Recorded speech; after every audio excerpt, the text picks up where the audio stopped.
Bonjour, vous parlez une ou plusieurs langues? Vous apprenez une langue, peut-être plusieurs. Comment en parler? Est-ce que l'on dit par exemple je parle français, je parle le français, je parle en français? Je vais vous expliquer aujourd'hui comment parler correctement des langues dans différentes situations. À la fin de cette vidéo, dans quelques minutes, vous serez plus au clair sur les situations différentes qui nécessitent d'utiliser le, en, mon, etc. avec les langues. Vous êtes prêts, on commence? Allons-y. Le sommaire. Vous allez apprendre tout d'abord comment nommer une langue, parler des langues maîtrisées, parler de votre niveau en langue, parler de la langue utilisée dans un contexte précis, parler des particularités d'une langue, mais aussi comment parler de ce que vous traduisez, vous étudiez ou vous enseignez. Allons-y. Comment nommer une langue? Pour nommer une langue, c'est assez simple. On va dire par exemple, le français est parlé sur les 5 continents. L'arabe a une écriture différente. Vous voyez ici que l'on utilise l'article défini masculin, le français, ou L', si la langue commence par une voyelle, comme c'est le cas ici. Et vous voyez ici que nous utilisons donc le masculin, donc vous devez aussi faire l'accord de l'ensemble de la phrase. Le français est parlé et, d'accord? Masculin. Voyons maintenant une autre manière de nommer une langue. Vous pouvez dire la langue française est belle, la langue italienne est mélodieuse. Dans ce cas-là, la langue est féminin et vous devez aussi faire l'accord dans les phrases. La langue française, féminin, est belle, féminin, italienne, mélodieuse. D'accord? Le fait de dire la langue italienne plutôt que l'italien, c'est un peu plus lourd. C'est parfois nécessaire pour éviter des confusions. Par exemple, si vous dites simplement j'enseigne le français, c'est très clair. On comprend que vous voulez dire j'enseigne la langue française. Donc ce n'est pas nécessaire de le dire. Vous pouvez dire simplement j'enseigne le français. En revanche, si vous dites le français est beau, c'est pas évident de savoir est-ce que vous parlez de la langue française, donc la langue française est belle, ou est-ce que vous parlez peut-être d'un homme français. D'accord? Donc pour éviter certaines confusions, vous allez privilégier la forme la langue française, la langue italienne. Mais ne le dites pas systématiquement. Si c'est très clair dans le contexte de la phrase, vous utilisez, comme on l'a vu précédemment, l'article le ou L'. D'accord? Je continue. Parlons maintenant des langues maîtrisées.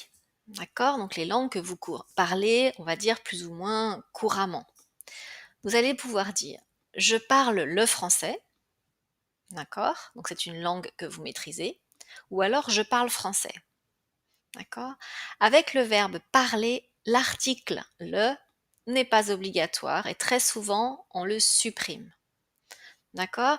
Donc dans la situation où vous parlez des langues maîtrisées, vous pouvez dire les deux situations.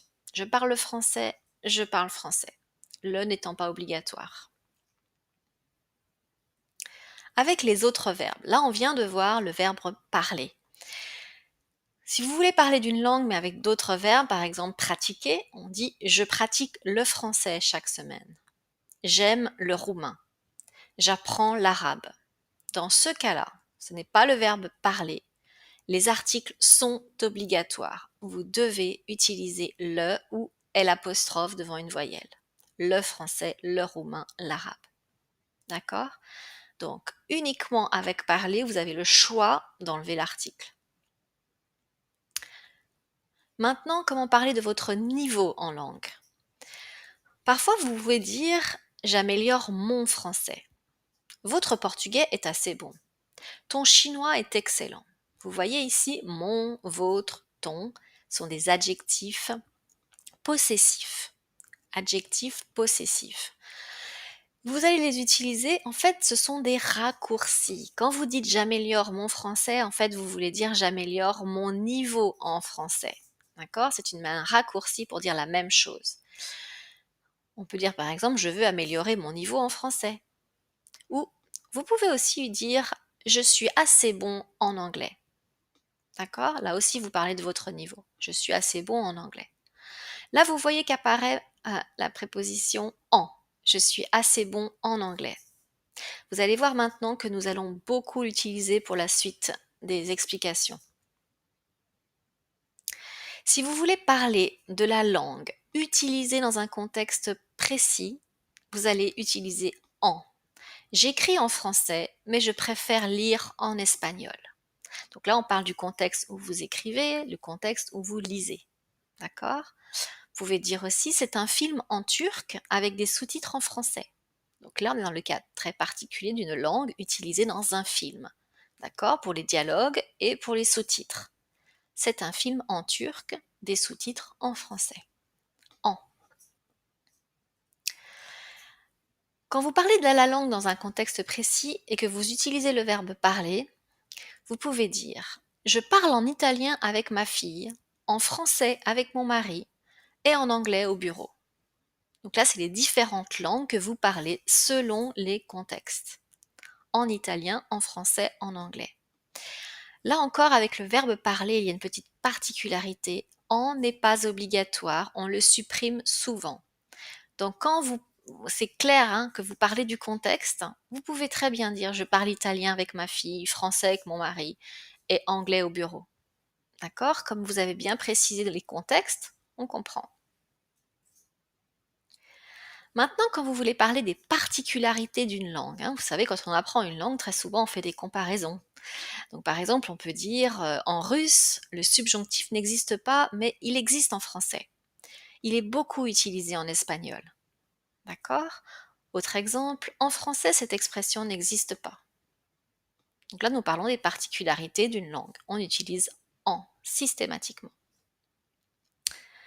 Maintenant, si vous voulez demander une traduction, par exemple, peux-tu traduire ce mot en français? En français. Donc là, on veut connaître la signification de ce mot dans la langue française, en français. En français. D'accord? Sinon, si vous faites un travail de traduction d'une langue vers une autre, donc là on est dans un mouvement de traduction, par exemple, je traduis du russe au français. Ça veut dire, par exemple, je suis traductrice, et donc je pars de la langue russe et je vais vers la langue française. Vous allez utiliser du au. Je traduis du russe au français.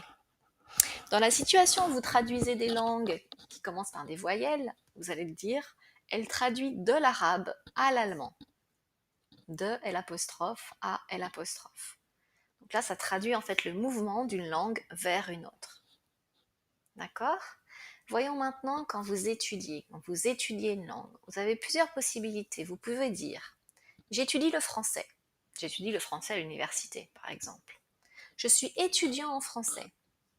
C'est la langue que vous étudiez, la matière que vous étudiez. Je suis étudiant en français. Ou alors vous pouvez dire je suis des études de français. Là c'est le verbe suivre, suivre des études. Je suis des études de français. Des études de français. Ou alors vous pouvez aussi dire je prends des cours de français. Je prends des cours de français. D'accord? Voyons maintenant si vous enseignez ou si vous parlez de vos enseignants. Vous pouvez dire j'enseigne le français. Je suis professeur de français. Attention, pas professeur en français, professeur de français. Je donne des cours de français. D'accord? Voilà, en quelques minutes, vous avez vu les différentes situations possibles pour parler des langues. Ça fait plusieurs situations bien différentes et pour chacune, vous voyez que nous utilisons des mots différents. Le français, en français, de français, mon français, etc. Donc pour bien choisir et ne pas vous tromper, il est très important de bien faire la différence entre les situations. D'accord? Donc j'espère que cette vidéo a été claire pour vous. Je vous encourage à la visionner une deuxième fois si certaines choses vous paraissent un peu difficiles, de faire des pauses pendant la vidéo. Et ensuite, sur le blog Nathalie Fleu, où le lien apparaît maintenant, je vous proposerai un petit quiz pour tester votre bonne compréhension et mémorisation de ce que je viens de vous expliquer. Donc n'hésitez pas à cliquer maintenant.